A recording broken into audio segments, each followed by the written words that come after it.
തിരുവനന്തപുരത്ത് Pothencode ഓട്ടത്തിനിടെ tipper lorry കത്തി. Fire force എത്തി തീ അണച്ചു. ഉച്ചയോടുകൂടിയാണ് അപകടമുണ്ടായത്.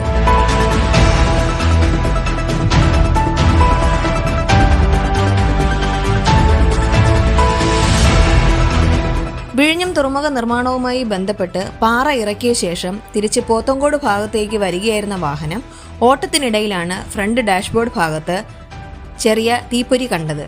അതിനുശേഷം തീ ആളിപ്പടർന്നതിനെ തുടർന്ന് ഡ്രൈവർ വാഹനത്തിന് പുറത്തിറങ്ങി വാഹനത്തിലുണ്ടായിരുന്ന ഫയർ എസ്കലേറ്റർ ഉപയോഗിച്ച് തീ അണയ്ക്കുവാനുള്ള ശ്രമം നടത്തി. പക്ഷേ അത് വിജയം കാണാത്തതിനെ തുടർന്ന് നാട്ടുകാർ ഉടൻ തന്നെ ഫയർഫോഴ്സിൽ വിവരമറിയിക്കുകയും 2 യൂണിറ്റ് ഫയർഫോഴ്സ് എത്തിയ ശേഷമാണ് തീ അണയ്ക്കുവാൻ സാധിച്ചത്. വാഹനത്തിന്റെ മുൻവശത്ത് ഡാഷ്ബോർഡിൽ ഉണ്ടായ ഷോർട്ട് സർക്യൂട്ടാണ് തീ കത്തുവാനുള്ള കാരണമെന്നാണ് പ്രാഥമിക നിഗമനം.